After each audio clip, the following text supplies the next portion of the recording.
Hello and good evening, ladies and gentlemen, from the highest point on Florida State's campus and the hottest room in Seminole sports. You are listening to Tomahawk Talk on WVFS Tallahassee, the voice of Florida State, coming to you live from room 420 inside of Diffenbaugh. Save your jokes at the door. I am your host, Nicholas Carlisle, bringing you the latest, greatest, and Florida Statist in everything sports, or at least as much as we can fit within the hour for people all around the world. Of course, you can find us on Twitter at @talk_tomahawk, and you can call into the show at 850-644-1837. Once again, that's 850-644-1837. Well, it's an exciting time at the station as the sports department has its first meeting tonight at the station directly after the show, and it's exciting because we get to meet a lot of new people and also get to see some familiar faces, and the conglomerate of those people are what makes the station tick behind the scenes, and they are the people that you hear on the radio every 2 hours or so doing their shift. It's always been an exciting time for me personally. I don't know about the rest of you, just to meet these new people and see them fall in love with the station the same way that a lot of us did, and evolve into becoming some really awesome anchors for the future. But with that all being said, we have an awesome show for you all tonight. Aftermath of a shocking week in both Seminole sports and sports abroad. We've got the all-star panel roaring and ready to go tonight, so let's get into it. What is a captain without his crew? I'm joined by my good friend and co-host, Chris Camacho. That's me. Who dat? Who dat? Who dat, Saints? Yeah, wasn't a great victory, but we take W's. Well, I mean, a great victory. The Eagles are probably the hottest team in the NFL. Sure. I mean, yes. The fact that the Saints came out on top after, even though Vegas had them as the favorites, I think around the sporting world, everyone was expecting the Eagles to at least make this a close victory in favor of the Eagles. Which of course they did. And breaking his hiatus to come and be on the show tonight, V89 Nostradamus, Luke Fay. How was your first week of classes? Well, I'm back. I'm back, guys. It's been a while. 2 weeks. 2 weeks. I'm back on the internet. First day, it's good. No homework, so that's always a plus. Well, is it like a sixth-year senior? Yeah. Hey, we're going for a good seventh here. All right, we're making one more football lap. But Nick, isn't this your first last for bring people into the station? This is my first last. This is going to be my final semester at Florida State, unless somebody other. Do you draw inspiration from me? Absolutely not. And also we have the Ray Allen of the Big Three, Mr. Gary in Jeets We Trust Putnick. Gary, of course, the winter meetings have come and gone, but I want to really quickly hear your report for how teams have fared in the offseason thus far, because from where I'm standing, it looks like the Yankees are just rolling in dough right now. I mean, they get DJ LeMahieu. They don't really need a second baseman, but I guess they got one now, and no one still knows what the heck we're doing with Harper and Machado. So yeah, that's a lot up in the air. Although the Phillies looking like they're the favorite for Harper, right? They've been in and out of it all year. So it's just been confusing. Very confusing. No one knows what's going on. I think everyone just wants to know where they're going. He followed Joel Embiid on Twitter. Uh-oh. Well, He's also, his dog's name is Wrigley. Maybe the yeah, not joking. He's friends with Chris Bryant. Maybe somebody was cheating on their Twitter hiatus. And finally, we have a fifth panelist at the table, Mr. Brandon Spencer. We were talking during the Duke game. Question for you: is arena nacho cheese the most awkwardly annoying food smell? Oh, it has to be. Especially when you're sitting a bunch of people drinking a bunch of beer and having a whole bunch of nacho cheese directly behind you too. I don't think that mixes very well. I'm not sure why it's a combination, but no, it doesn't mix very well. Fans moving in and out of their seats. Oh my goodness! How many times did that happen to us, Brandon? At least 10 times. It was unbelievable. It was crazy. Unbelievable. Yeah. No, it had I'm pretty sure there was a concession stand right behind Media Overflow, section 113. In the Tucker Center, so... Well, you know what place wasn't... I didn't have that problem? Momo's Pizza. Okay, well... It was not crowded at Momo's Pizza. No partnerships or sponsorships on the show, I but... didn't say that. But, I just said it was at Momo's. Well, I'm sure you can tell your kids like about that. It was good pizza. A little bit. And no crowd, no line. Good views. Chris Camacho, Luke Fake, Gary Putnick, Brandon Spencer, and once again, I'm your host, Nick Carlisle, and we are starting off the top, which, if you didn't already know, is the segment where I take a look at the past week in sports, rip the top stories and ask our panel about them, forcing them to come up with the answers off the top of their head at the top of the show. And tonight, ever since he arrived on the college football landscape, Kyler Murray has been a star, or is at least predicted to be the next multi-sport athlete, joining the likes of Russell Wilson, Bo Jackson, Tony Gonzalez, Deion Sanders, even Jameis Winston, if you remember. He used to be a baseball guy for a while. And it's always been the question as to which sport that he would elect to stick with in the end. Well, now the question gets a little bit closer to being solved as Murray declared for the NFL draft earlier today. Now this gives him 72 hours to pull out from the NFL draft if he wants to, essentially giving him more time to choose between the NFL dreams with an unknown team or play baseball with the Oakland Athletics. Gentlemen, there is no right or wrong answer, obviously, but what do you think of this development, and do you think that Murray is making the right call? Will he end up sticking with the NFL, or will he head to the major leagues? Of course, there's a right or wrong answer. No, I'm just kidding. Sorry, I'm taking an ethics class, and it's all right and wrong. Anyway,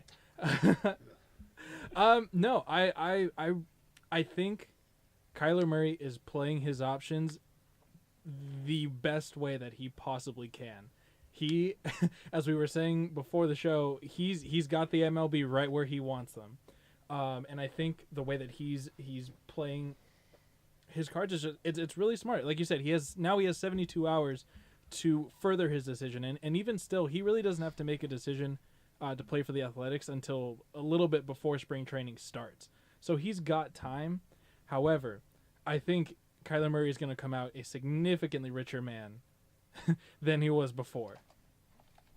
How bad do you think the Oakland Athletics feel now after letting him go to play his last season at Oklahoma and instead of saying, hey, you got to go play rookie ball, you got to do whatever, short season?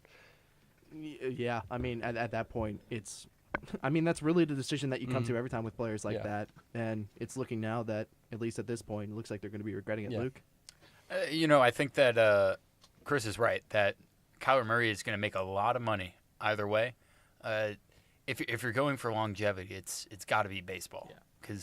But the thing is, quarterbacks, they get paid pretty darn well in the NFL. But can he live up to 3 or 4 years of ball at 5'9"? He'll have the money to pay for those medical expenses. But if we're talking about as a player, now he's going to have to juggle between being a baseball player and a football player, and those are two separate type of training. So he's going to have to dedicate. I don't know how this guy's going to have any time if he wants to train to be a football player, and while hitting in the cage and doing drills as. Well, no, see, I don't think he's gonna. I don't think it's gonna be a Bo Jackson situation where he's gonna be playing NFL on the weekends and baseball during the week. Neither do I. What I'm saying is, if he wants to keep himself sharp for the NFL draft, he's going to have to do that. But then now he's taking away from baseball, and at the last second, if he decides, you know what, football isn't what I want to do, I'm going to do baseball. He's going to show up to spring training and hasn't hit a live action ball since what? Summer. Since summer, hitting a baseball. And now you're jumping up a level. I mean, it wasn't like he was batting 340 in college ball. I think he batted 280. Yeah, I think it was his 280 or last season. 290. But it's that speed in both sports that they love. And so I don't know. I think they said that they waived it. If I'm right, they waived the thing to where they can give him like a major league contract, like he's a major league player. They're trying to work something out. They're considering it, I believe. They're like saying like, hey, you might. The MLB's I think telling they waived Oakland the rule. I saw that, but like now he's going to get 15. They said something around 15 There's million. a rumor that it was 15, but it's going to be a minimum, maybe $10 million. Brandon, So I It'll be in mean, the double he's digits. playing this right. He's playing it right. Brandon.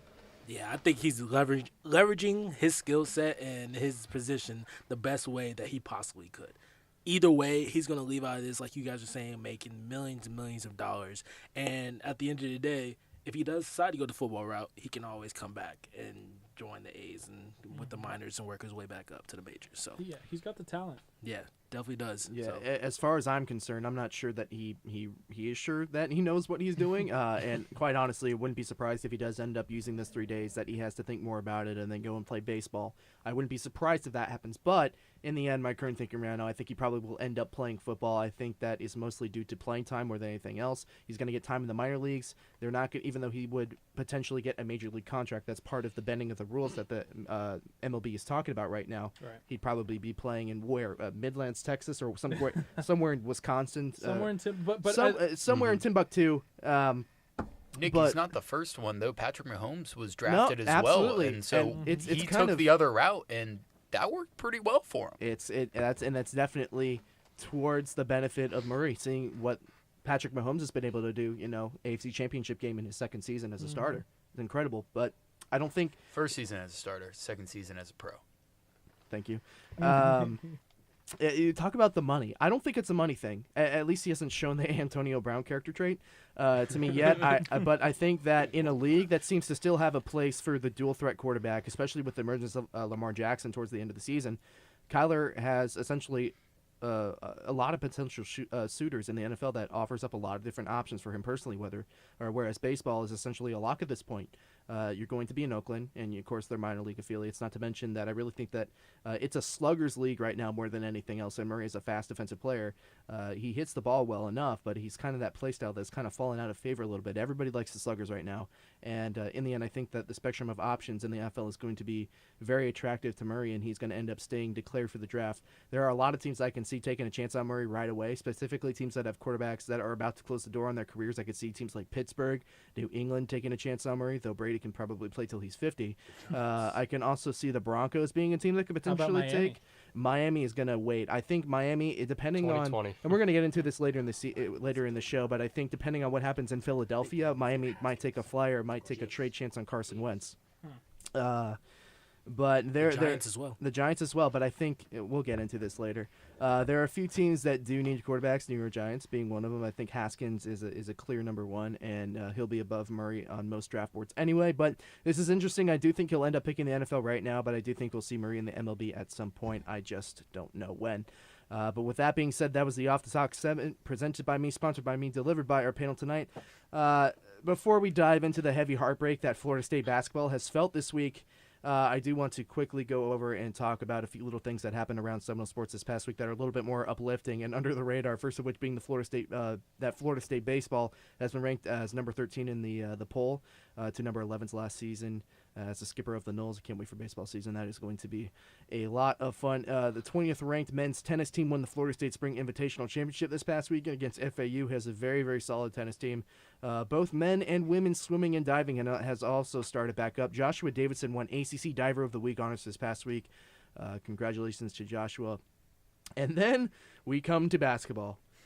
Which Band-Aid do we want to rip off first? Do we want to talk women's or do we want to talk men's? Let's get women's over Yeah. with Women's over with. because that's they're both sad, It's- but it's- we can it's- talk a lot about Yeah. To me, the that other was one. more surprising. I'm sorry, what was that, Brandon? To me, that one was more surprising. The women's The game. women's dropping the game Right. to Clemson. I would That get was more well, and surprising the to thing my is that Clemson is one of those teams in the ACC that is not at the top, but it's always one of those teams that you will struggle with, and that's kind of the story that happened this past week against Clemson as Florida State women's basketball coming back to the Tucker Center first time after getting a couple of really, really close wins on the road. Their ACC home opener. The ACC home opener, and it's what I at least have been saying all year.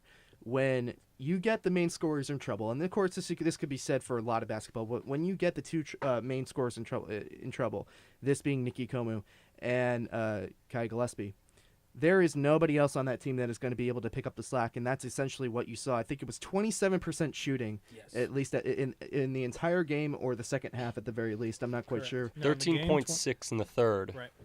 And you know, 16% it's worse. It's from worse than you thought at that point. So, Chris, this being the home opener, obviously we know that this team is young. We know that this team has a lot of work to do, and they, for the most part, were kind of overlooked out of non-conference play. You know, going on a gigantic win streak, and then now you get to these ACC games, and it's kind of looking well.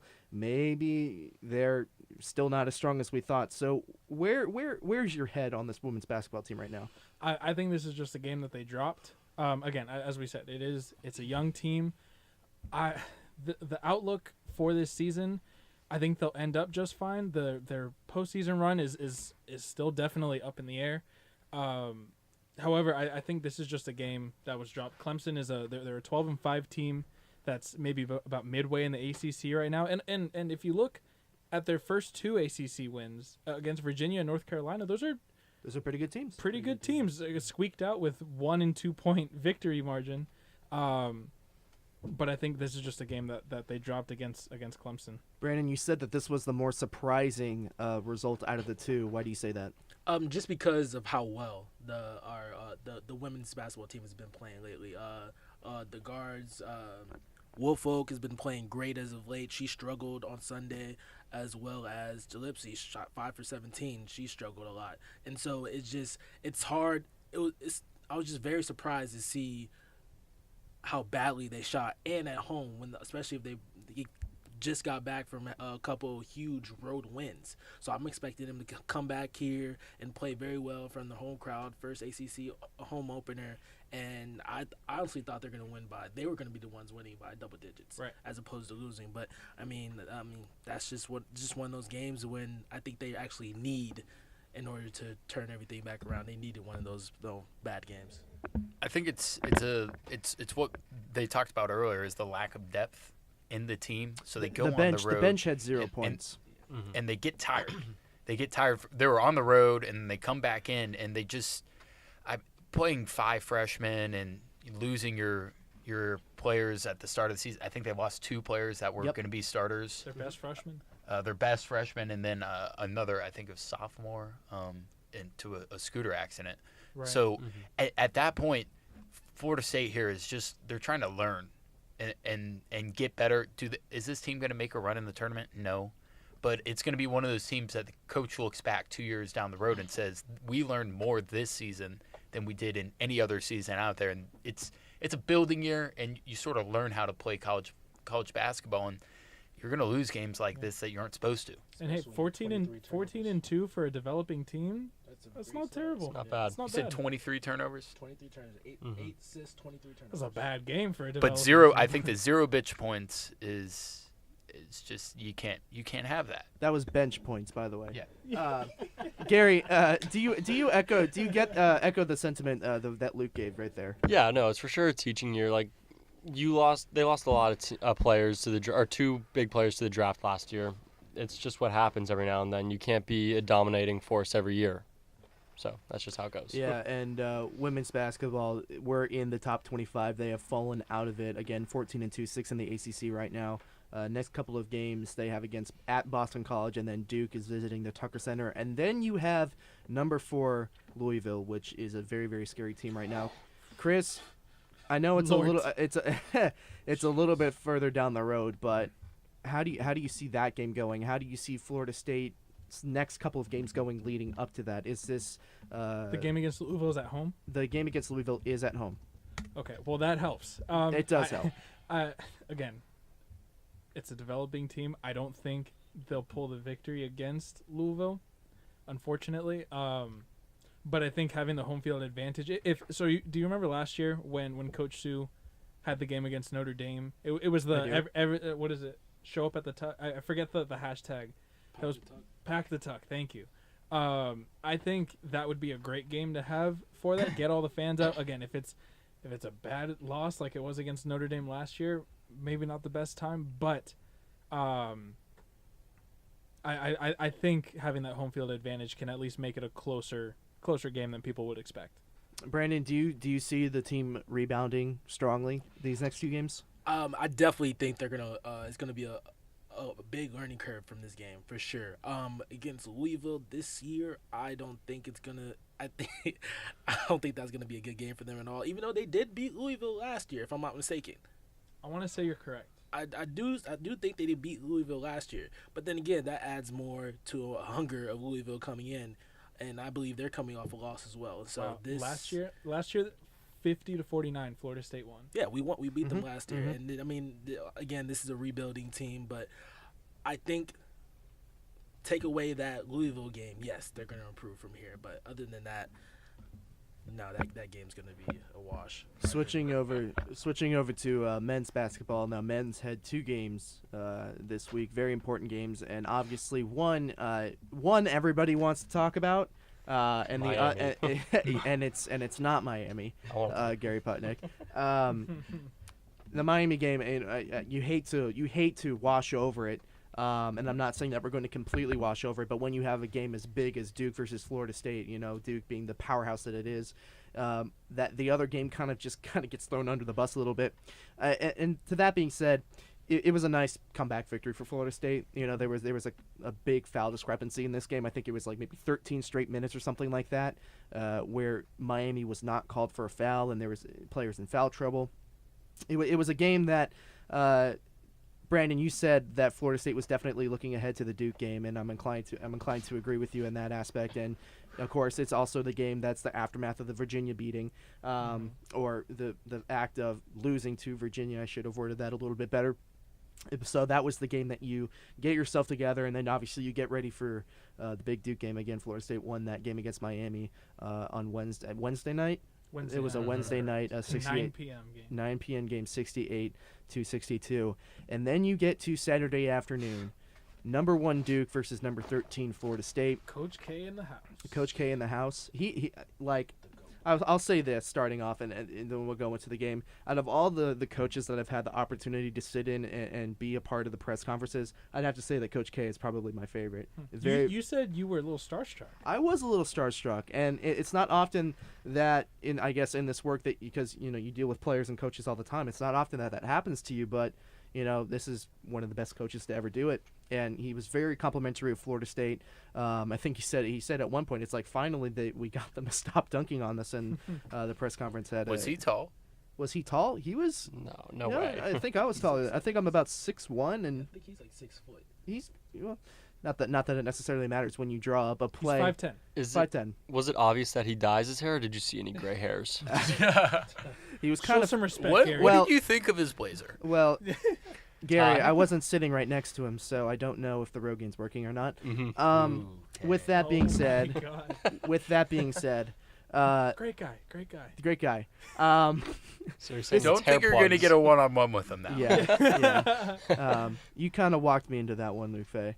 I have to give you credit for it. But this game, obviously a heartbreaking game for Florida State. You come 2.8 seconds away from being probably the best team since 2015 Kentucky, and that was a game. That was a team with Karl Anthony Towns, Devin Booker, the Harrison brothers, and whatever have you. That was the team that everybody's like, well, they're going to go undefeated. They're going to win the tournament. Of course, they lost to Wisconsin in the Final Four game. This is the best team in college basketball since that Kentucky Wildcat team, for my money.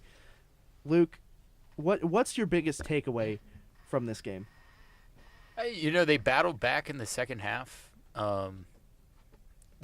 They just Duke was better, like as a unit, just talent wise. And it seemed like I was watching the game with Brandon over here on my left, and we're watching it, and it looks like Florida State is dominating that first 10 minutes of the game, and they were up 1 point, and then they get absolutely dominated at the last 10 minutes of the first quarter, and they make that huge run, and you go, okay, they brought the crowd back in, and then you go and you look to the second half. And they were playing so well, but it was just, Zion wasn't even playing in the second half. It seemed like Duke just never really batted an eye. I don't know if you guys got that impression, but that like we've got this. We've got this. It's in Florida State. I hate to say it, but they thought they won the game, and I think everybody thought they won the game. Well, But- Brandon and I, as critical basketball players, were telling us who's going to shoot the final shot. It's not going to be R.J. Barrett because he didn't. Literally called out the last play. And what do you know? We both said Cam Reddish, and he knocks it down, and none of us were shocked. It was just that was brutal. Gary, what about that last call where 3 defenders both are looking at each other going, "Oh no, you had him." It's just credit to play design. I watched it again. I tried to slow down the video, and I saw how Coach K drew. I can't remember the kid's name, but he drew him over to get off Trent Forrest because Trent Forrest was guarding him. He drew him over onto Mann, who's guarding Reddish, and he stopped both of them, and both of them kind of cling to this one guy, and left Reddish wide open for the shot. Wide open. So it was just like a stack play and just kind of bunching everyone up in the paint to try and get isolation. I didn't necessarily get the feeling that you did, Luke, that Duke wasn't necessarily batting an eye against this Florida State team. I think this was probably one of the more difficult games that this team has had to face thus far. A very, very tough home environment, away visiting environment for Duke. And it was the loudest I've ever heard the Tucker Center. And it was an environment that, the team with four freshmen. That's a great win without Zion. It is well. a great, Huge but win with on the other hand, you could say, proves a well, lot. I feel like as heartbreaking as this loss was for Florida State, and as talented as you could say that Duke is, if this game gets played over a couple more times, I think it goes down to the wire almost every single time. Again, you're 2.8 seconds away from beating the number 1 team in the country, and it's left up to an ISO shot. And that to this guy. and to what you said, it really goes either way. Sure, Duke played the entire second half without Zion Williamson, but you could say obviously that would change the game. I mean, Florida State was having Lob City without Zion in the game. The paint was completely exposed.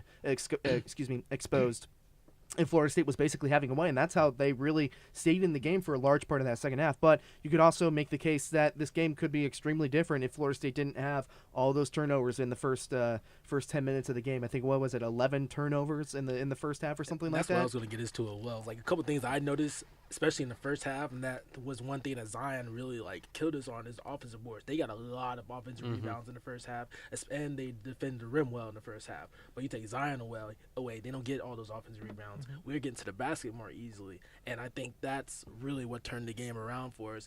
And in terms of that last play, it goes I think what a lot of people don't talk about are a couple things. One, we didn't get the defensive rebound on the free throw, on the missed free throw. Right. If we get that Crucial. rebound, it's game over. We pretty much won the game. Right. Two, the chess game that Coach K was playing with the timeouts, ridiculous. Because he set up Coach Hamilton in a way that, all right, he set up his play, he looked at the personnel, all right, call timeout. Coach Ham looks to see, he changes up what he's doing. Coach Ham calls timeout. He calls timeout again and switches it up again as he sees what Coach Ham is going to do, and he leaves Coach Ham with no timeouts. I think just in case, so he can't advance the ball. It was genius. We referred to that as icing the inbound pass. Oh my gosh, it was amazing. We're going to talk a little bit more about this game on the other side. We're about at the halfway point here. You're listening to Tomahawk Talk on WVFS Tallahassee, the voice of Florida State. We'll be back in 90 seconds. Come slowly, I feel a bit out of touch with all this daily heartache. It hurts me so much. I cannot help it if I'm hard to love. There's things about me that you don't know. I don't like acting tough. You can be serious and I can be mysterious. Share my feelings every day, but you'll just smile at me and say, I love you, baby, and I love you, doll. Times they get tough, but my heart won't change at all. I love you, baby, and I love you, doll.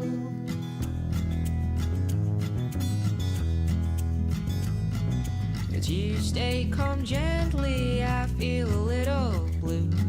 I used to shine deep bright red when I was with you.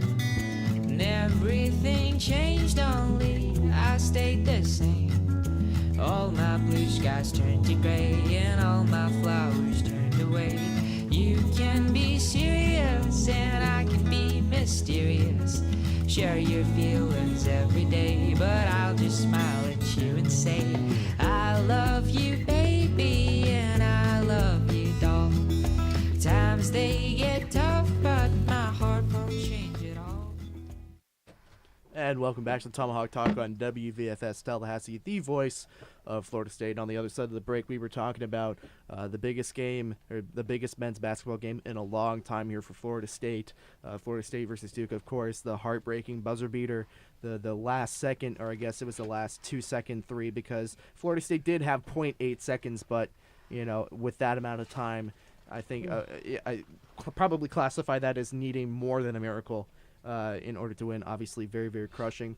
And talking a little bit about the turnovers, Chris, you brought up a stat. Was it 20 points off of turnovers? Duke was, scored 20 points off of turnovers. Although I think they're the number 2 team in the country with points off turnovers. So I mean that's no surprise. But I think that just supports the statement that turnovers killed Florida State in this game. 17 turnovers total in the game. So where do you go from here? Obviously, Florida State had a very, very quick turnaround. They're actually playing right now. They're playing Pittsburgh, and they are currently down by 1. It's 19-20 with 7:45 left to go in the first half. This is a very, very crucial game for Florida State. Obviously, when you lose a game like this, emotions are extremely high.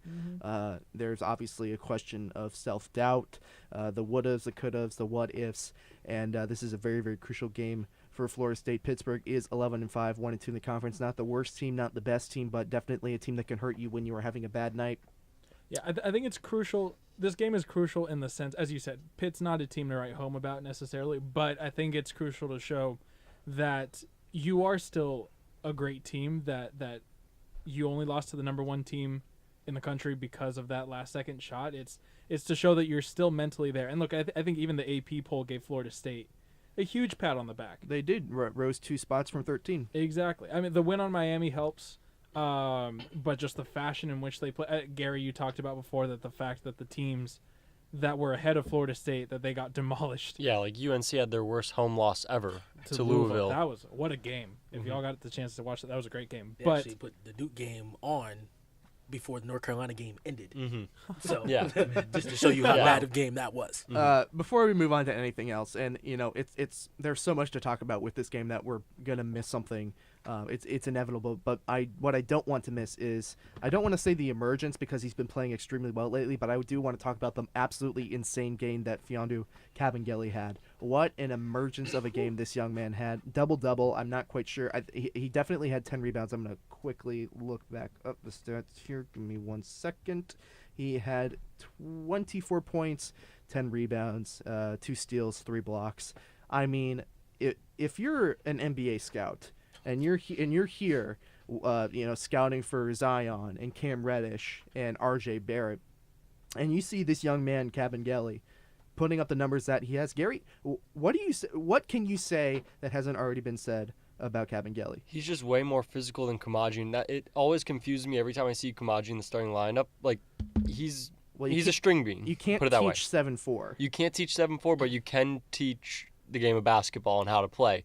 And Kamaji isn't a better basketball player than Kabengele, and that's just plain and simple right there. I've been saying since the tournament run that Florida State had, Kabengele is a pro. He pretty much does it all for this team. He's now knocking down threes. He rebounds well. He defends the basket great. 3 blocks he had against Duke. And he's a high motor guy, and I think that's one of the reasons why he's coming off the bench, so he can bring off that high motor off the bench when after we bring Chris out the game. But I don't want to take anything from Chris because I think Chris played very well against Duke as well. Went 3 for but 3? yeah, but Kabengele, he is a pro in my eyes, no doubt about it. Absolutely. I like everything that Brandon just said there, but I go and look back and go, if Obiagu had stayed, could you imagine him and Kabengele down low? Just blocking shots. I mean, Obiagu had a really good tournament as well. And to lose him, that stinks because now Kamaji, he's hot and cold. He really is hot and cold, but he's soft. That's the real problem. And so they bring in Kabengele a little bit later so that he can come in and go against a more tired defense. But if you have Obiagu and Kabengele, that would have been, this Florida State team would have been the same thing that last year they were a blocking machine. And so it kind of stinks to see that how much better this team could be. Kind of like when Malik Beasley decided not to come back. I thought that we would have made a huge run if we had Beasley back. So. And also, if we still had Obiagu as well, it'll also give Chris a reason to work harder because his position is not solidified. Instead of one, that's 2 other guys who plays harder and more physical than him that can just take him out of the lineup. If anything, the only thing Kamaji has on Kabengele is experience. Is just years. Experience and size. But with that all being said, I think the biggest takeaway that in big picture, Duke has already lost a basketball game this year. They almost lost 2 this past weekend. Duke can bleed. You talk about the Batman versus Superman. Duke can bleed. They are not immortal. Sure, you have the number 1, number 2, number 3 top-ranked recruits from last year, but this is a team that can fall apart in some tough situations, and they almost fell apart against Florida State. I mean, and Florida State did everything that they needed to do except close the game out. They shot extremely well. Phil Kofer was absolutely unbelievable in this game. Probably one of his best games at his time here at Florida State. 5 for 8 from 3-point range. 21 points overall, 7 rebounds. did turn the ball over 5 times, but that's just a small blemish on the type of the game that he had, especially after Zion went out of the game. It was Man really the shooting Phil Kofer show. 61.5% Incredible shooting from the performance. field. Yeah.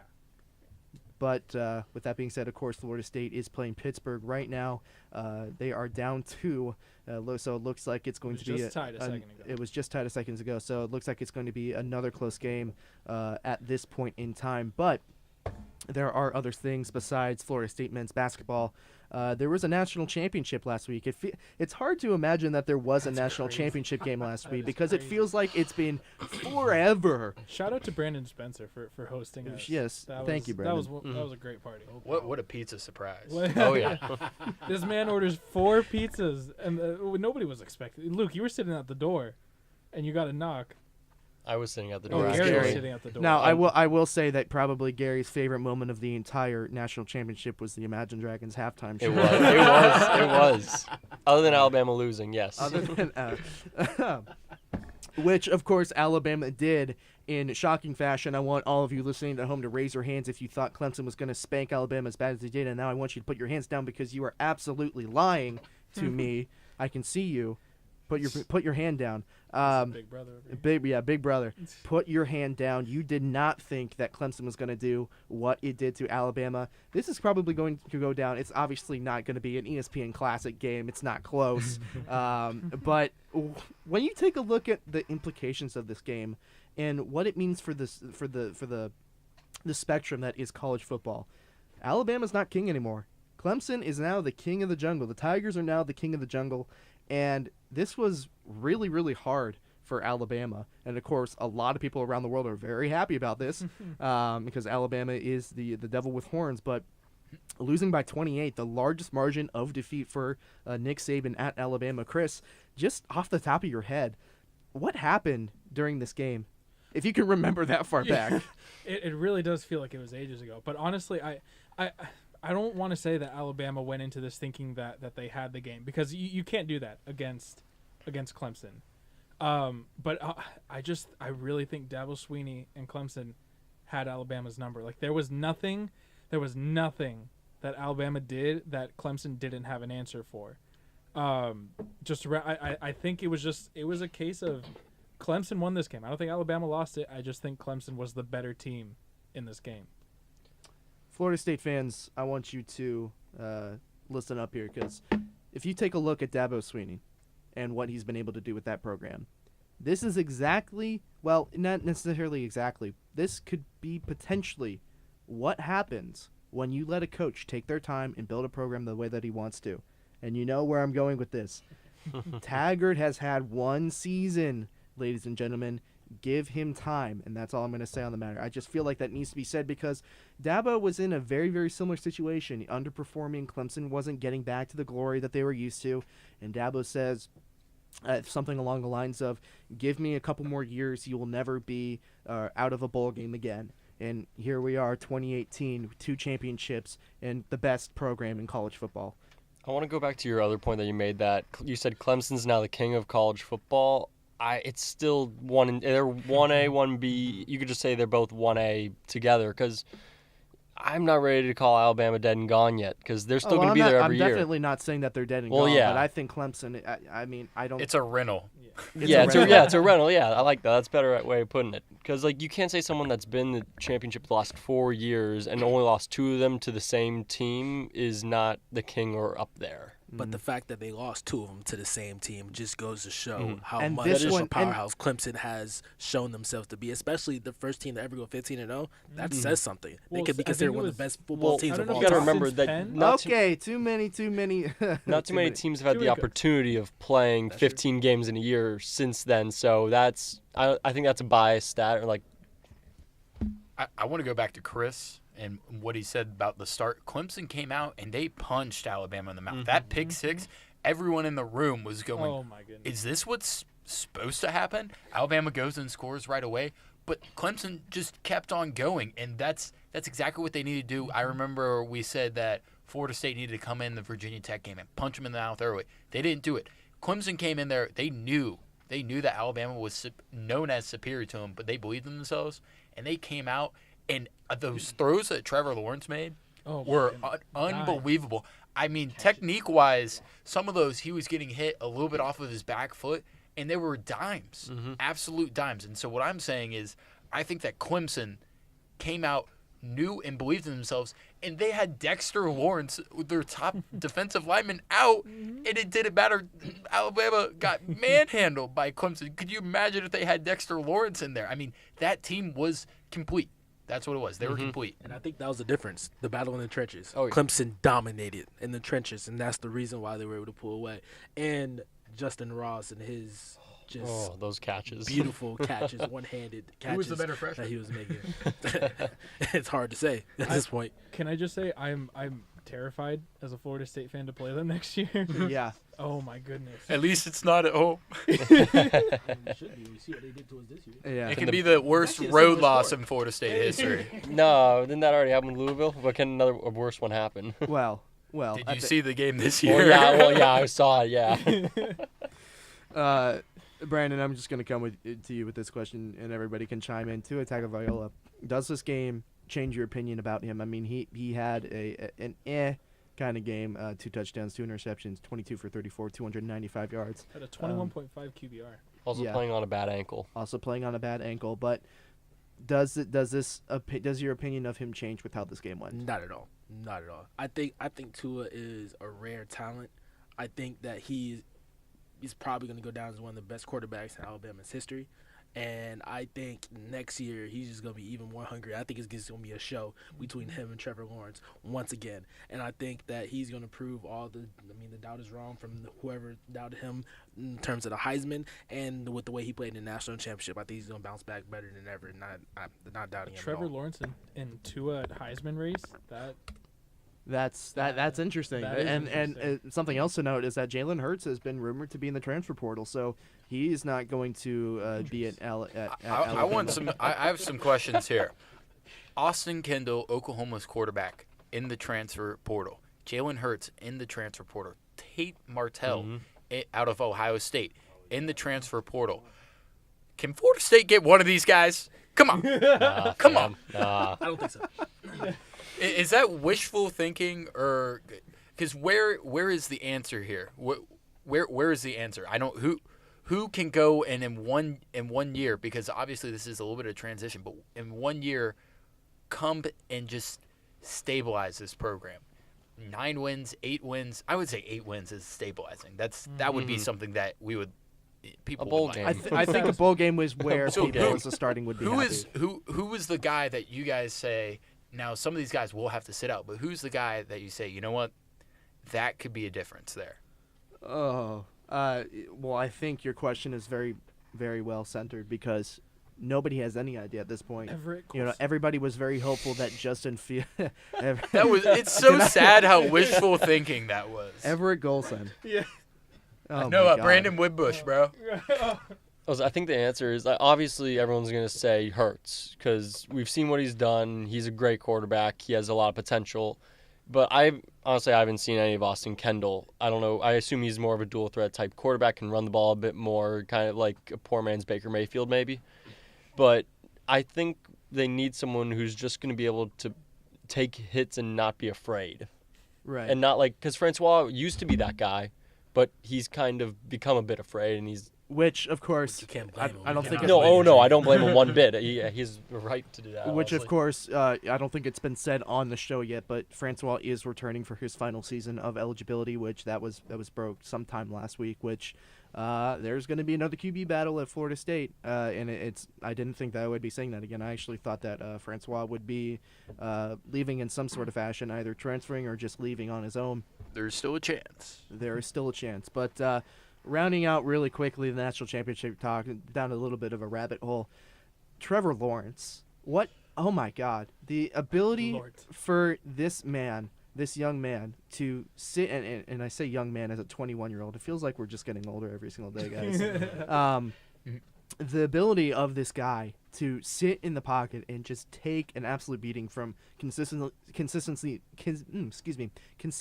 one of the best defensive fronts in all of college football is absolutely incredible. We were saying it the entire time while watching the game. The ability for this man to sit in the pocket and really just keep his head up, be able to look downfield. And of course, he did have some help with a couple of fantastic catches by Justin Ross. But 8 months ago, this kid was at his senior prom.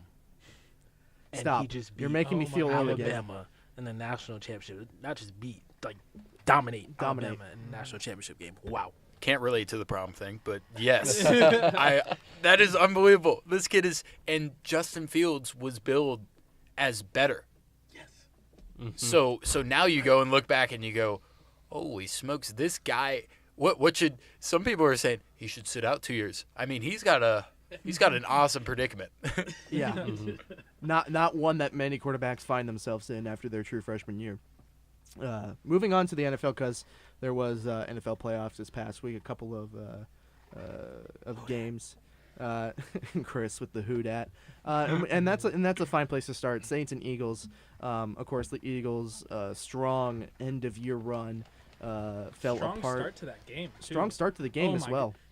when, wow, yes. when Drew Brees opens up a game with an interception, you know you're kind of in trouble there. I saw that and I couldn't believe it. The biggest question, though, that I have coming out of that game, and of course, fantastic for the Saints to move on to the NFC Championship. I think they're going to win the entire thing. I think they're going to win the Super Bowl this year. You can quote me on that. But one of the things that I had asked myself coming out of this is, okay, so now that Foles, the magic, I'm not necessarily saying it's over, but the magic has calmed, and obviously decisions have to be made by the Eagles in the offseason. You wouldn't know that Foles was going to come back and do almost the exact same thing that he did last year this year. So which one's moving, if either moving at all? Is Wentz leaving? Is Foles leaving? Because reports are that both of them want their own team. Gary, where do the Eagles go from here when it comes to Wentz and Foles? I don't know the exact control they have over Foles at the moment contract-wise, but they should keep him because Wentz seems kind of injury-prone to me. So why not keep a solid backup that you can trust? Brandon? I don't think there's a way for them to keep both of them. They're going to have to make a decision on one or the other. And I think, in my opinion, the decision should be Wentz because of his ceiling and of what he showed us 2 years ago.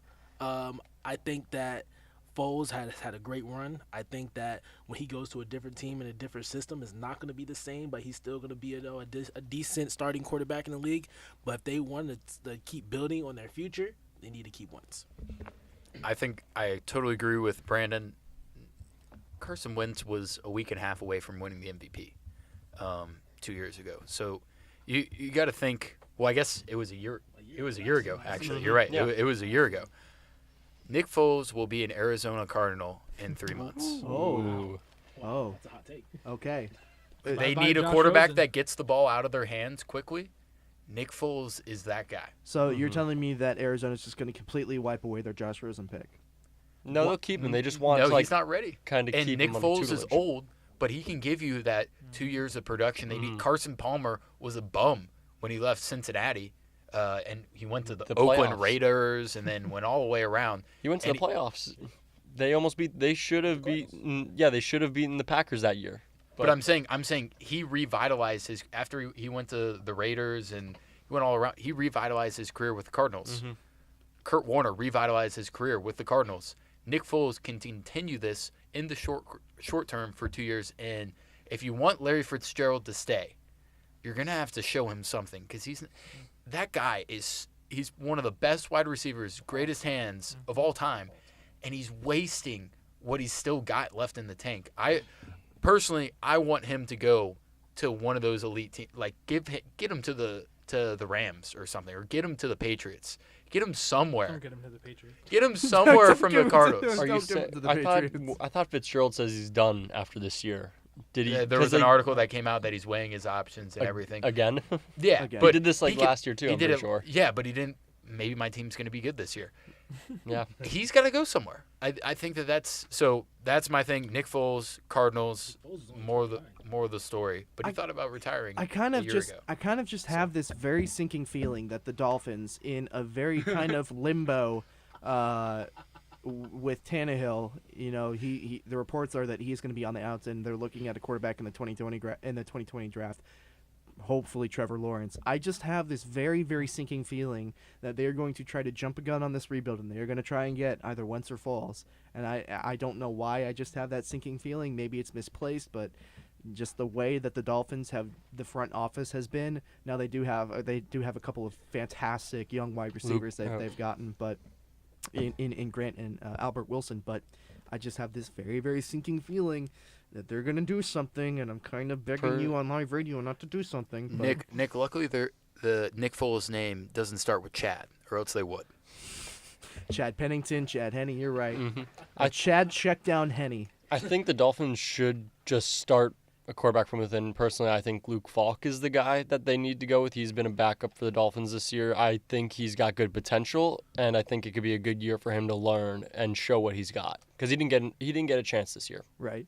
So the other NFC matchup from the playoffs, the Cowboys and the Rams, was a little bit closer game than I think a lot of us were expecting. But what do you all think of the Rams coming out of this week? Is your confidence re-stabilized with the Rams, or are you still not sure about them, Brandon?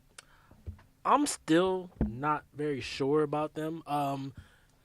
They did run the ball very well against a great Cowboys run defense, which surprised me. I didn't think they were going to run the ball as well as they did. They had C.J. Anderson and Todd Gurley both run for over 100 yards, which was very impressive. But Jared Goff didn't really impress me that much, to be honest, and their defense really didn't impress me that much. They had their stunts here and there. They made a couple of big plays, but I think their secondary is very weak. And I think that a team like the New Orleans Saints are going to attack them and are going to, take advantage of that like they did in the regular season. So I don't see them beating the Saints at all. So Ed, obviously y'all know I'm a Saints fan, but honestly, based on the performance of both the Saints and the Rams, I'm very scared to see either of these teams play either the Chiefs or the Pats. I just based on the performance of both the Chiefs and the Pats this past weekend, it's the Super Bowl champion is looking, especially the Pats. Well, against the Chargers. The Chargers had a great defense that ultimately didn't show up on Sunday. Derwin James, I mean, always got to throw credit to the alumni. But yeah, no, New England just dominated that game. The Super Bowl champion is looking very heavily in favor of the AFC. I'm not counting out the Saints or the Rams just yet, but I mean, I'm very excited to see this AFC Championship game, because when you got that quarterback battle between Mahomes and Brady, that's going to be a good game. So, Gary, do you agree with Chris when it comes to the point that you think when it came to the Patriots and Chargers game that it was just a Chargers defense that had played so well all year and just didn't show up, or do you think it's more than that? I think it's playing in Foxborough in January, playoff atmosphere. The Pats show up. They know how to do it. Chargers don't know how to show up for that playoff atmosphere. I think it's traveling east for the Chargers, because that ultimately takes a lot out of you 2 weekends in a row, like Brandon said. And it's just I don't know how to describe it. It's just the Patriots football. They just bash you in. They can't travel to the Northeast. Mm-hmm. Yeah, it just was a frustrating game to watch. I think I stopped watching, paying attention after the first half was over. Nick, give me anyone from the NFC and then the Chiefs, and it will be one of the best Super Bowls in the last 20 years. Well, we've already anticipation. We've already seen Rams in Kansas City, which people might want to see again. But I'm saying the Saints aren't going to be no slouch either. But I want to say this, Nick, did you see the weather for the Chiefs game? Yes. Cold. What do you guys expect from that game? That's all I want to know. I think they said anything between 10 degrees and below with wind. Look, man, I'm from South Florida. Anything below 60 is cold. No passing in that game. What's it called? The part that, I don't know, correct me if I'm wrong, I think the Chiefs have not won a primetime game all year.